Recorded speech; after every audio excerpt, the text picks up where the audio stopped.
गणतंत्र चल रहा था, फ्रेडरिक एरबर्ट जिसके राष्ट्रपति थे, क्या ये बात क्लियर हो गई? सीडमैन जिसके चांसलर थे, इन्होंने एक नया संविधान बनाया। क्या ये बात क्लियर हो गई क्या? तो समझिएगा, जिसे हम क्या कहते हैं, जिसे हम कहते हैं वाइमर संविधान।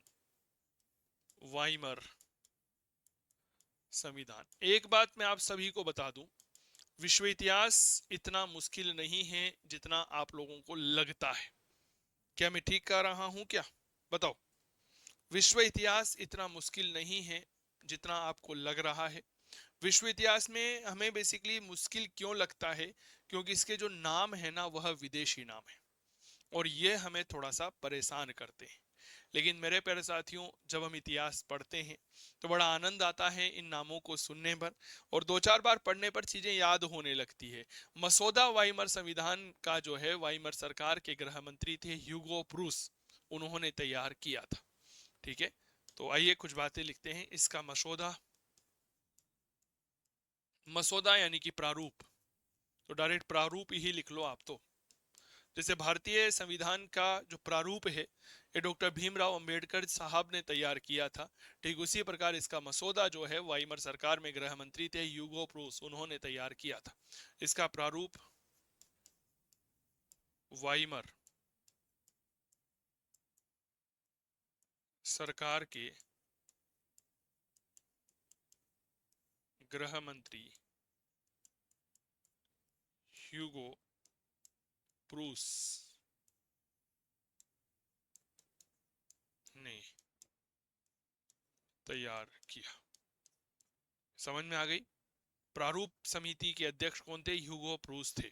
डायरेक्ट सवाल आता है सर, आप कभी प्रीवियस ईयर के क्वेश्चन उठा करके देखिए, वन लाइनर सवाल पूछा जाता है।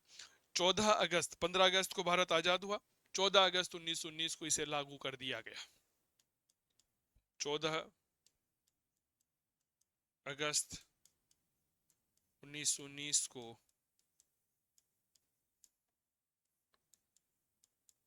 इसे लागू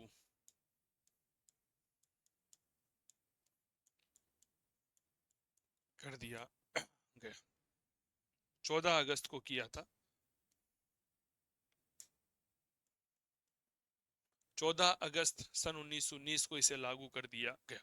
इस नए संविधान के अनुसार क्या कहा गया कि जो जर्मन साम्राज्य है इसे राइख में बांटा जाएगा। राइख 18 संघीय राष्ट्रों का एक गणतंत्रीय संघ बना सक। क्या ये बात करोगे? संघीय राष्ट्र जिन्हें हम क्या कहा करते थे? लैंडर कहा करते थे। ठीक है, तो इसके अनुसार लिखिए,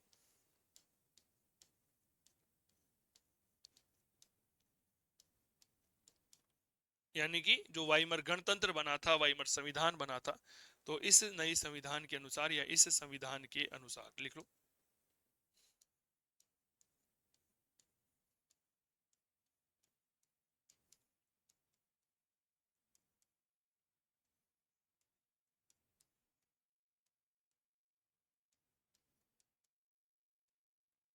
इस नए संविधान के अनुसार जर्मन साम्राज्य राइख तो है, जो जर्मन साम्राज्य था जिसे राइख कहा जाता था, इसके अनुसार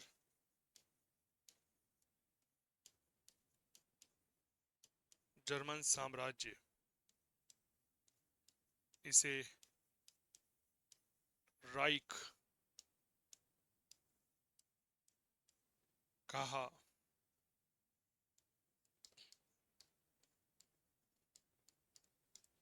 जो जर्मन साम्राज्य था, यह 18 संघीय राज्यों, राज्य लिखेंगे 18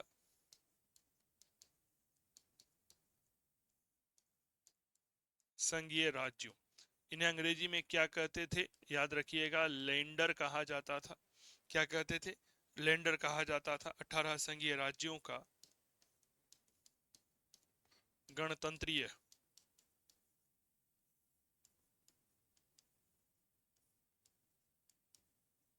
संघ बना। तो सीधी सी प्रश्न पूछा जाएगा कि बताओ भाई साहब,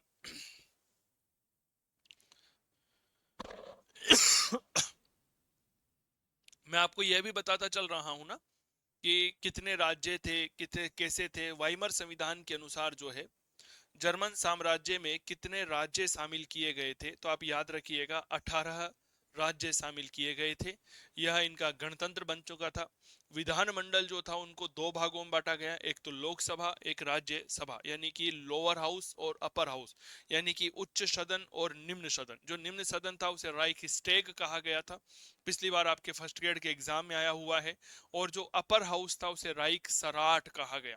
यह राइक सराट वही है जिसे बिस्मार्क के समय बुंडे सराट कहा जाता था। डायरेक्ट आपके सवाल आता है सर, पिछली बार असिस्टेंट प्रोफेसर में भी आया था यह सवाल, लिख लो यहां तक। नए संविधान के अनुसार जर्मन साम्राज्य जो है जिसे राइक कहा जाता था, 18 संघीय राज्यों का एक गणतंत्र बना था। राइक संघ की स्थापना किसने की थी? नेपोलियन बोनापार्ट ने की थी ना, राइन संघ या राइक संघ।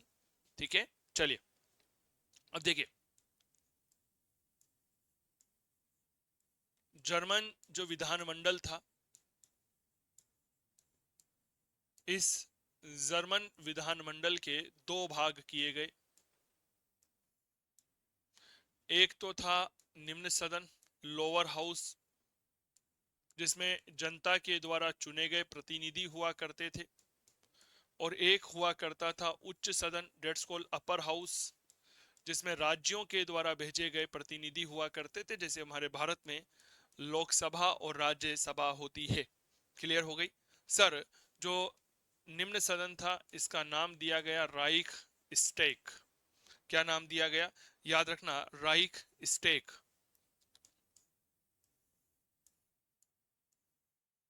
ये 100% याद करके चलना, ठीक है। और जो उच्च सदन था इसे क्या कहा गया? राइख सराट कहा गया। बिस्मार्क के समय निम्न सदन राइख स्टेग ही कहलाता था, लेकिन उच्च सदन जो वर्तमान में राइख सराट कहलाता था, इसका नाम बदल करके उस समय बुंडे सराट हुआ करता था। बिस्मार्क।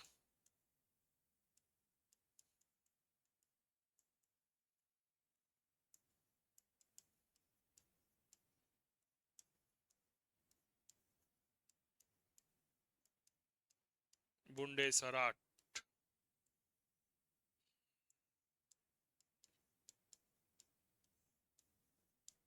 ये दोनों प्रश्न, राइक सराट और राइक स्टेक, आपके स्कूल व्याख्याता में पूछे गए हैं, तो याद रखिएगा। और बुंडे सराट जो है आपके असिस्टेंट प्रोफेसर में आया हुआ सवाल है। अब बताओ आप, हाँ, आते नहीं आते? आप कहते हो सर पेपर में सवाल कहाँ से आते हैं? भैया पेपर में सवाल जो है वो यहाँ से आते हैं। बताओ क्या क्लियर हो गई क्या? फटाफट बताओ ना मुझे एक बार, है?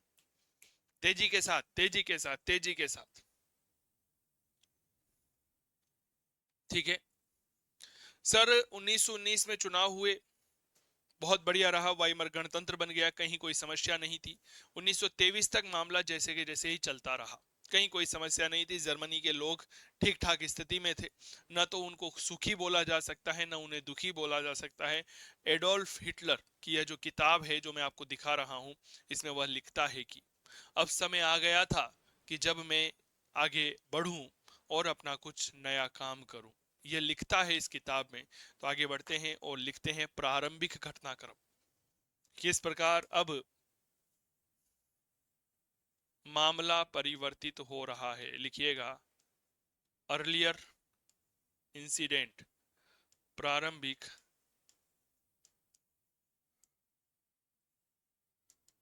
घटनाक्रम।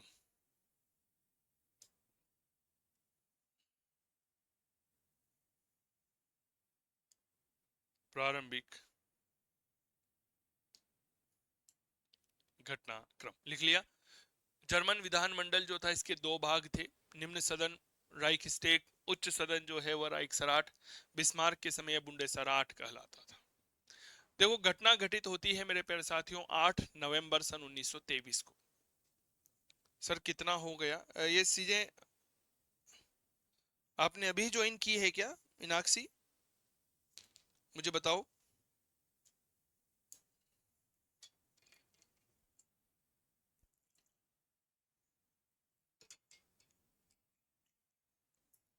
चलिए,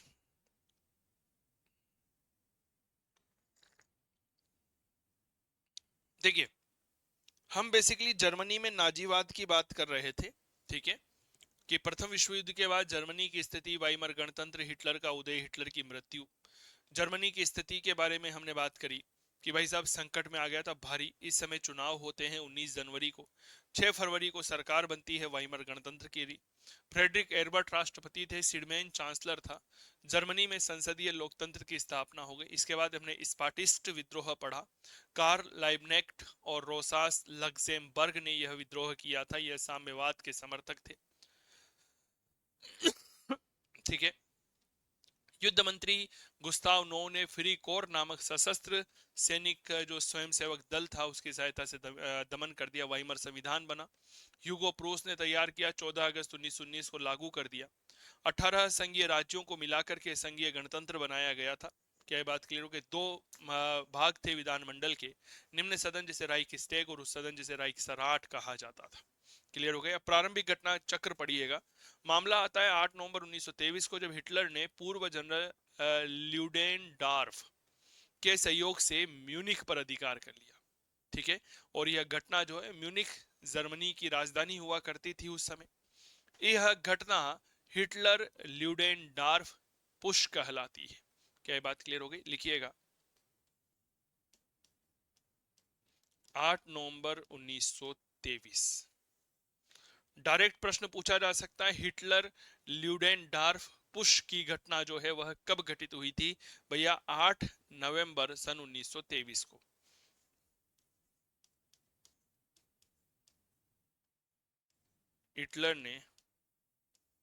हिटलर जो है, इस हिटलर ने पूर्व जनरल, है ना, पूर्व जनरल यानी कि जो सेना का प्रमुख था उसके बारे में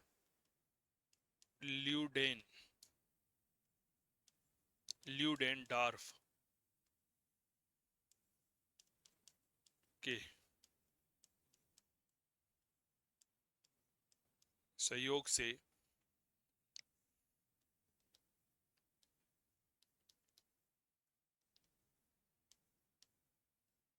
म्यूनिख पर अधिकार कर लिया।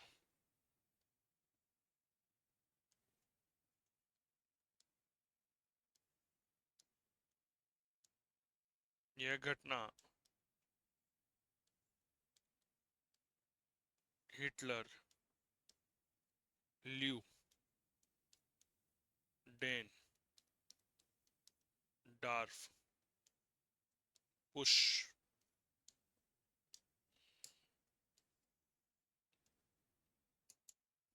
कहलाती है।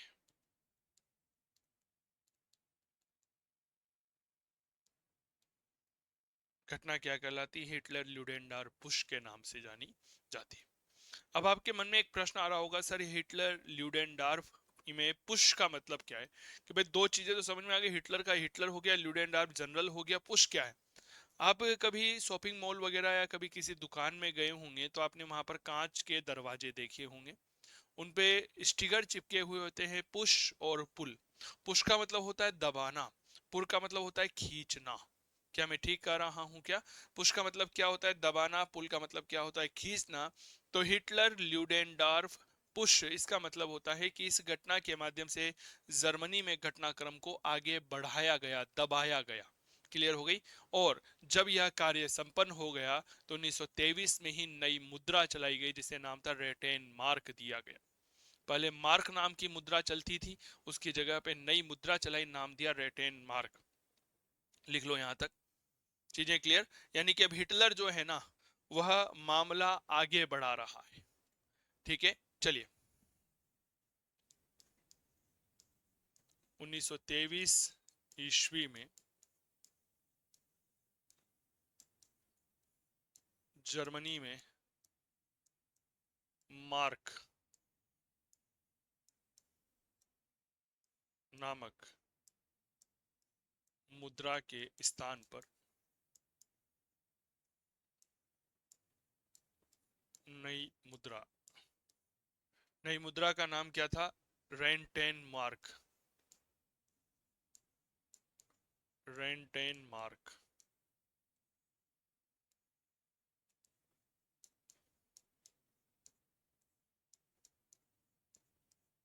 चलाई गई। ठीक है, डायरेक्ट प्रश्न पूछा जाएगा कौन सी मुद्रा चलाई गई थी, तो नाम याद रखना, रेंटेनमार्क मुद्रा चलाई गई। 1925 में हिडेनबर्ग वाइमर गणतंत्र का पहला राष्ट्रपति निर्वाचित हुआ। यहां पर मैं फिर कह दूं, अब तक जो फ्रेडरिक एरबर्ट राष्ट्रपति था ना, मैंने आपसे पहले भी कहा था, यह मनोनीत राष्ट्रपति था, निर्वाचित नहीं था। ठीक है, वाइमर गणतंत्र का पहला राष्ट्रपति जो निर्वाचित था वह कौन था? हिडेनबर्ग था, जो 1925 में राष्ट्रपति बना था। लिखिएगा, 1925 ईस्वी में हिंडेनबर्ग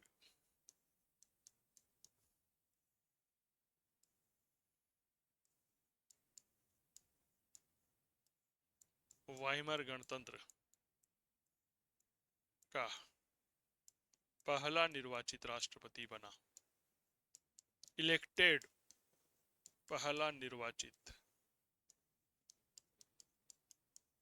राष्ट्रपति बना। यहां तक तो कोई समस्या नहीं होगी ना आप लोगों को? हाँ या ना का जवाब दीजिएगा। क्यों नहीं होगी तो देखिएगा, नोट लगा करके लिखिएगा। एबर्ट जो था ना, यह मनोनीत था।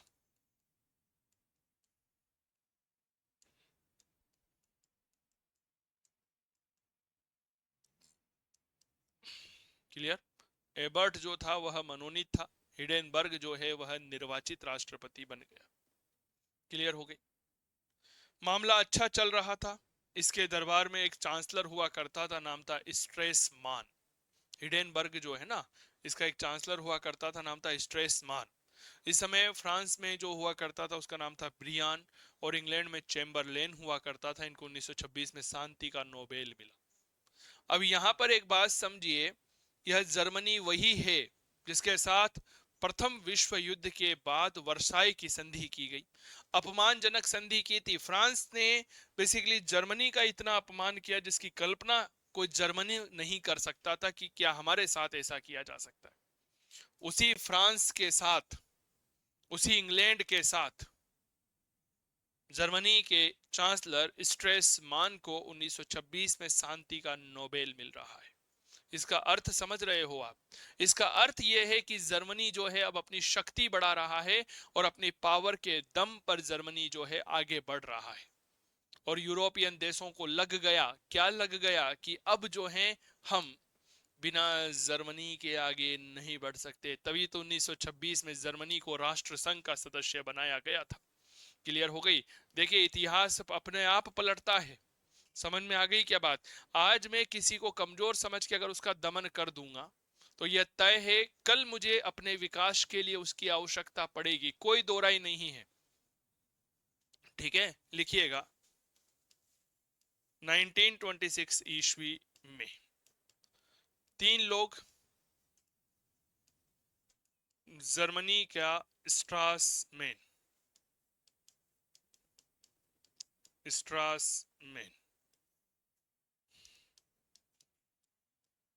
फ्रांस का ब्रियान, वहां का प्रधानमंत्री हुआ करता था ब्रियान, ठीक है, और ब्रिटेन का प्रधानमंत्री चेम्बरलेन।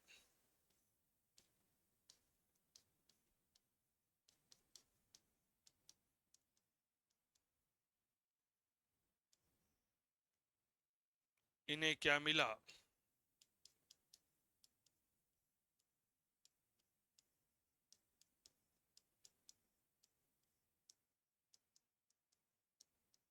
ये लो सर, शांति का नोबेल पुरस्कार मिला। इतिहास देखिए आप यहां पर। इतिहास यह कहता है कि अब जर्मनी शक्तिशाली बन रहा है। 1926 ईस्वी में ही जिस जर्मनी को राष्ट्र संघ से धक्के देकर निकाल दिया गया था, जर्मनी ने कहा मुझे सदस्य बना लो, इन लोगों ने कहा था नहीं बनाएंगे, तुम्हारी इतनी औकात नहीं है। 1926 में यही लोग प्रस्ताव लेकर पहुंचे, माई बाप आओ ना, राष्ट्र संघ का सदस्य बनिए। पत्ता खोला गया, हिडेनबर्ग ने हस्ताक्षर कर दिए, लो भाई हम सदस्य बन जाते हैं। 1926 में जर्मनी राष्ट्र संघ का सदस्य बन गया। क्या गजब का इतिहास चल रहा था। राष्ट्र संघ का सदस्य बना।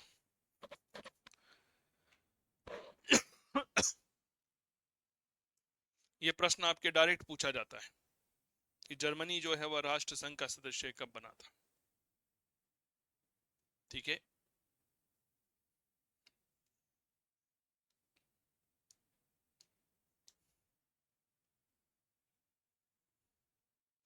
बात है 1933, 1933।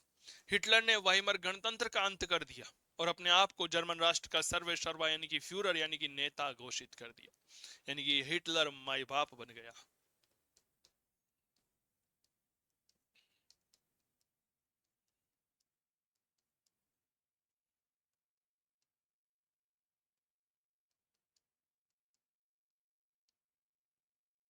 वाइमर,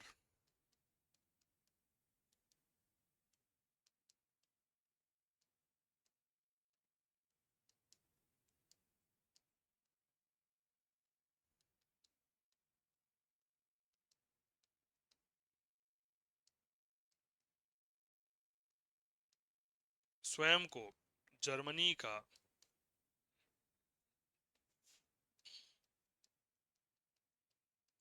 सर्वे सर्वा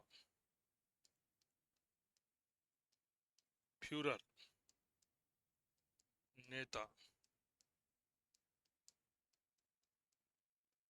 घोषित, बोला जी आई एम दी बॉस।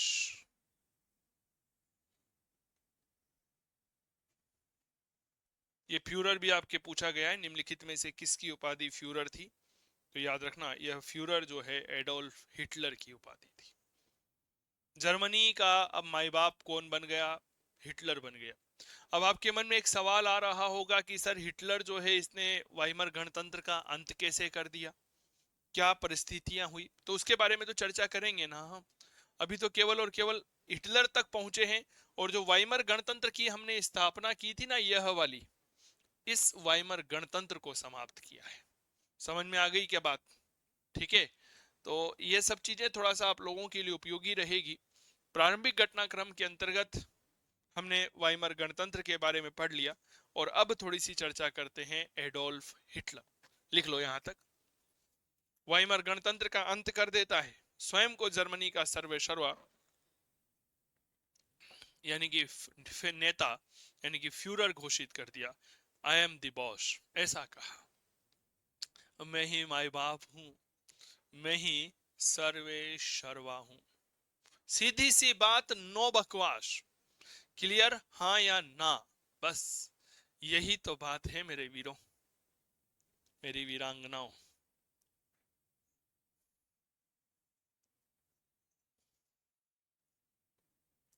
चलिए हेडिंग डालिए एडोल्फ हिटलर।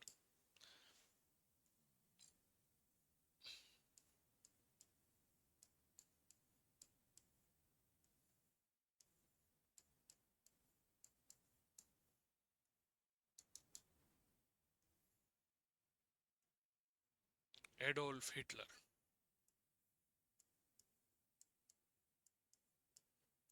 इसकी पार्टी कैसी थी, national socialist party.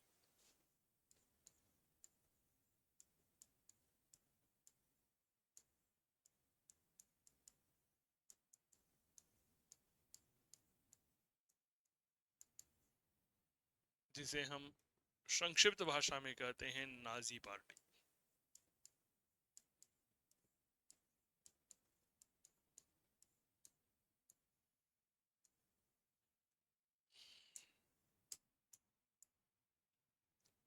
Adolf Hitler कैसा दिखता था सर, ये है एडोल्फ हिटलर, हाँ पता तो होना चाहिए ना। ऐसा दिखता था एडोल्फ हिटलर, देखो।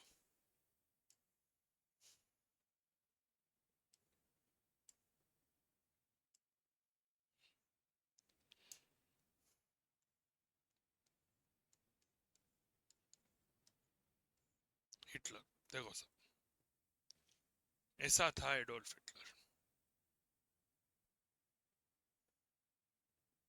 क्या गजब का व्यक्तित्व था, दुनिया पर एक छत्र राज किया इसने। यहाँ पर एक बात याद रखना, कुछ लड़ाके जो हैं वो आपको भूरी कमीज में तो कुछ ब्लैक कमीज में, यानी कि काली शर्ट में तो कुछ ब्राउन में आपको दिख रहे होंगे। कौन थे यह मैं आपको बताऊंगा, थोड़ा सा संयम रखिएगा बस। ठीक है, चलिए। एडोल्फ हिटलर के बारे में कुछ प्रारंभिक जीवन पढ़िए, सबसे पहले हेडिंग डालिए।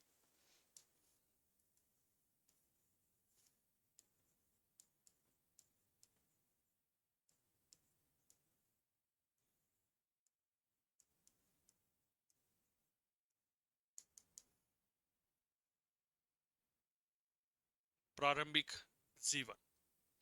इसका जन्म 20 अप्रैल 1889 को ऑस्ट्रिया के ब्रानो में हुआ था। ऑस्ट्रिया में एक जगह है ब्रानो। पिता का नाम अलोइस हिटलर हुआ करता था। प्रारंभ में जैसे कि हर बच्चे का कुछ बनने का सपना होता है ना, जैसे मैं मेरी बात करता हूं तो मेरा बचपन से ही कुछ अलग करने का सपना था। ठीक है, हालांकि वह सपने समय के अनुसार बदलते रहे। कुछ समय के लिए एमबीए करने का सपना आया, कुछ समय के लिए डॉक्टर बनने का आया, फिर इंजीनियर बनने का आया, फिर आईएएस बनने का आया, फिर आरएस बनने का आया। इस तरह से सपने बदलते रहे, है ना। बीच में तो मूंगफली बेचने वाले का सपना भी देखा मैंने, क्योंकि कमाई बहुत होती है। ठीक है, कोई इनकम टैक्स नहीं देना पड़ता, कोई जीएसटी नहीं देना पड़ता, कोई कुछ खर्चा नहीं होता है। लेकिन किस्मत ने टीचर बना दिया, शिक्षक बना दिया। बड़ा सम्मानित महसूस करता हूं जब कहीं जाते हैं, विद्यार्थी मिलते हैं, सम्मान करते हैं, तो वास्तव में ऐसा लगता है कि दुनिया में शिक्षक से बड़ा कोई नहीं है। और शिक्षक कभी रिटायर्ड नहीं होता, यह बात याद रखना। समझ में आ गई। 20 अप्रैल 1889 को ऑस्ट्रिया के ब्रानो में जन्म होता है। हिटलर का प्रारंभ में एक सपना था कि मैं चित्रकार बनूं। गलियों में बैठ करके यह चित्रकारी किया करता था। गार्डन में जो टेबल्स लगी हुई होती है, उन टेबलों पर बैठ करके चित्रकारी का काम किया करता था। गरीब परिवार से था, लेकिन कुछ अलग करने का रुतबा था, कुछ अलग सोचा करता था एडोल्फ हिटलर। देखो भाई साहब, एडोल्फ हिटलर, ठीक है, 1913 में वियना से म्यूनिख आ गया। Vienna Austria, Munich Germany. कहा करता था कि वियना में मेरा दम घुटता है, सांस नहीं आती है मुझे, दम घुटता है। रोजगार की तलाश में आया था। 1914 में प्रथम विश्व युद्ध छिड़ा। जर्मनी को सैनिकों की आवश्यकता थी। हिटलर तुरंत शामिल हो गया, मुझे ले लो, मुझे ले लो, I am coming, I am coming. तो कुछ बातें भाई साहब के बारे में लिखें। जन्म लिखो।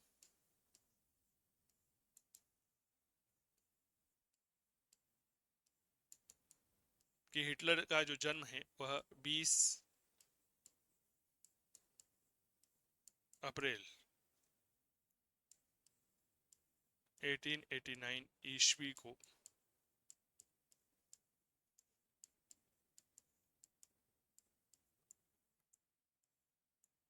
ऑस्ट्रिया, ऑस्ट्रिया में एक जगह पड़ती है जिसे नाम आता है ब्रानो।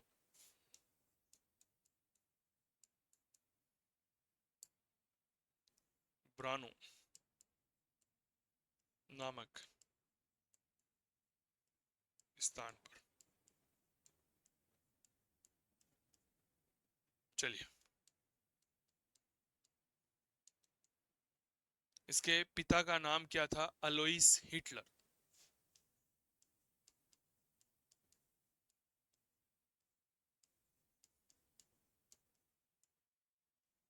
पिता का नाम अलोइस हिटलर, ठीक है। यह 1913 ईस्वी में वियना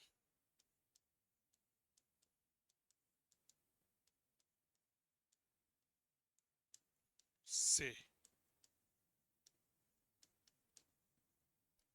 म्यूनिक जर्मनी आ गया।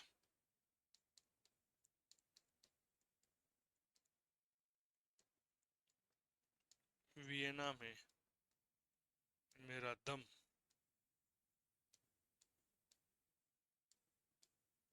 घुटता है। हिटलर कहा करता था।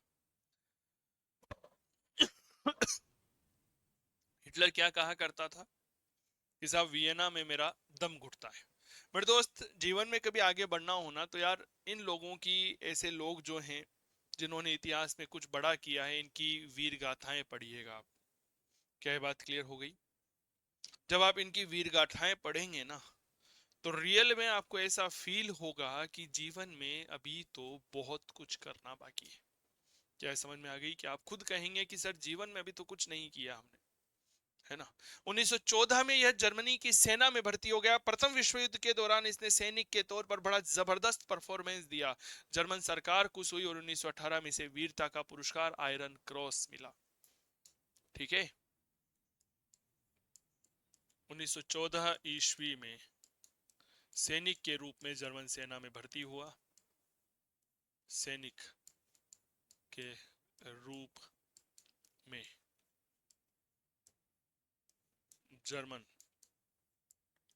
सेना में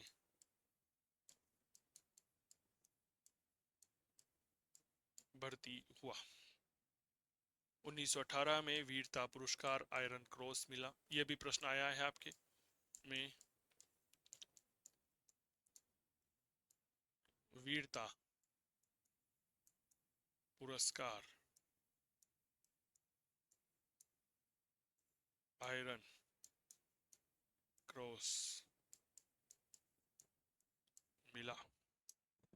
एक वीरता पुरस्कार होता है जिसे हम आयरन क्रॉस कहते हैं, वह मिला।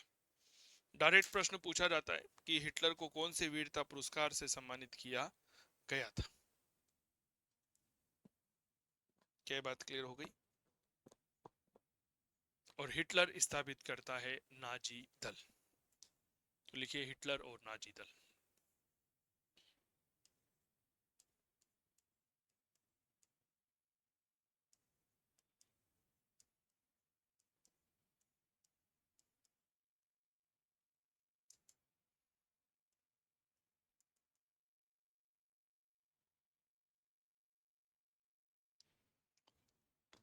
अगर मैं आपको यहां पर एक बात कहूं कि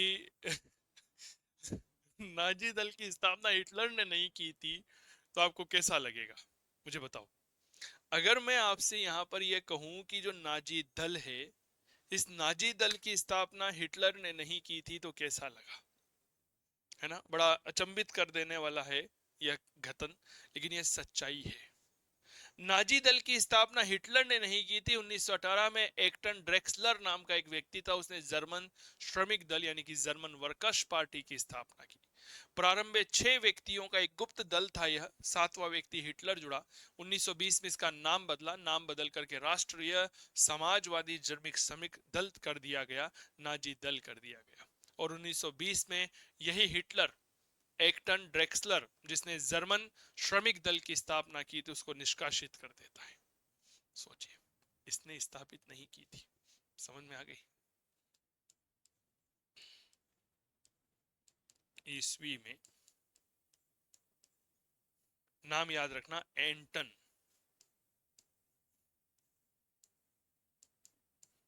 ड्रे डेक्सलर Drexler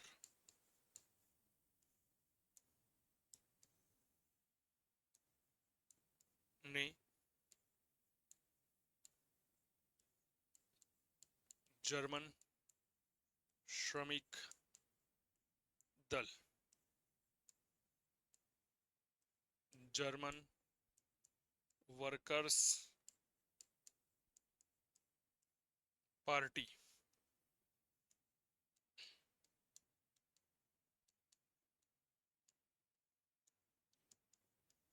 German workers party, workers party की स्थापना की।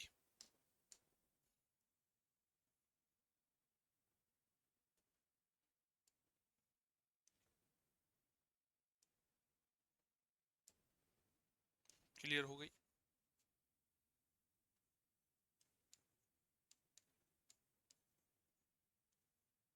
प्रारंभ में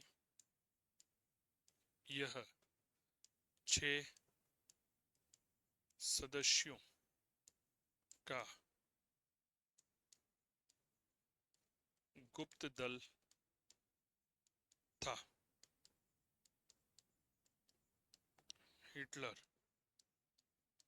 इसका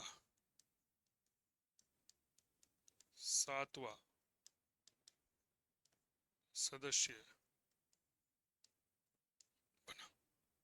हिटलर जो है वह इसका, आप सोचो, नाजी पार्टी की स्थापना जब एर्टन ड्रेक्सलर ने की ना, तो शुरुआत में 6 लोग थे केवल, हिटलर 7वां बना।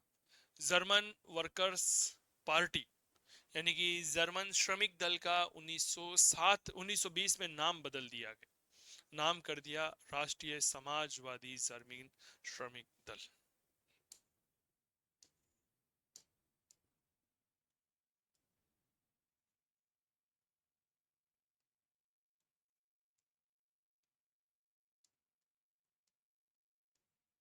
बीस ईस्वी में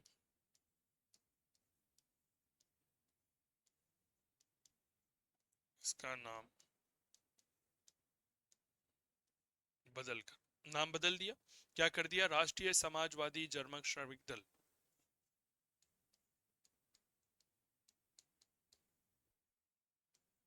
राष्ट्रीय समाजवादी जर्मन श्रमिक दल। थोड़ा सा अंग्रेजी भी पढ़ लेते हैं साथ में। इसे ही क्या कहा गया, नाजी पार्टी कहा गया, या national socialist German workers party. थोड़ा अंग्रेजी में भी लिख लो।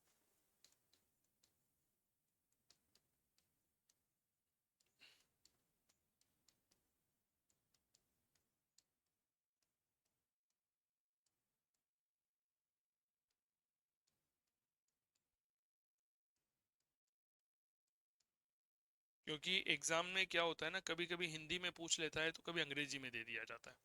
और इसी को क्या कहा गया, नाजी पार्टी कहा गया, नेशनल सोशलिस्ट पार्टी।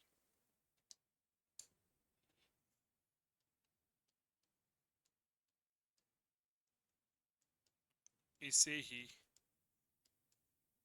नाजी दल या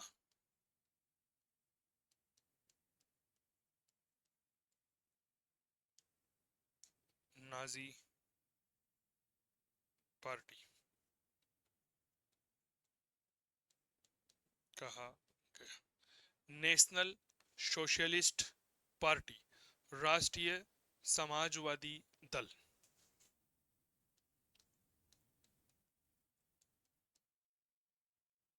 राष्ट्रीय समाजवादी दल।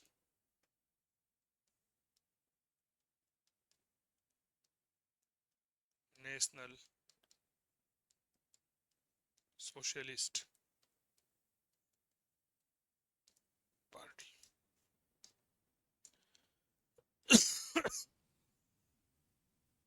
लिख लो सर। चीजें समझ में आ गई क्या, हाँ या ना का जवाब दो।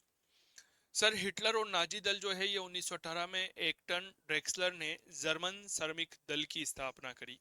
क्या ये बात क्लियर हो गई। जर्मन श्रमिक दल जो है यह 6 सदस्यों का एक गुप्त दल था। हिटलर इसका 7वां सदस्य बना था। 1920 में सर्वसम्मति से नाम बदला, नाम बदल करके राष्ट्रीय समाजवादी जर्मन श्रमिक दल कर दिया, national socialist German workers party. इसी को नाजी दल या नाजी पार्टी कहा जाता है, राष्ट्रीय समाजवादी दल, नेशनल सोशलिस्ट पार्टी। क्या ये बात समझ में आ गई क्या, हाँ या ना का जवाब दीजिए। तो कुल मिलाकर के मोटा मोटी बात ये है मेरे प्यारे साथियों, क्या बात है कि हम जो यह कह रहे हैं, क्या कह रहे हैं, क्या सर राष्ट्रीय समाजवादी दल यानी कि नाजी पार्टी का गठन हिटलर ने किया था? नहीं मेरे प्यारे साथियों, नाजी पार्टी का जो गठन है वह एंटन ड्रेक्सलर ने किया था। क्या ये बात क्लियर हो गई। तो ये थी कुछ बातें जो विशेष तौर पर आप सबके साथ आज करनी थी। तो आज के लिए इतना ही, कल हम इसके बागी की बात को आपके साथ साझा करेंगे। धन्यवाद।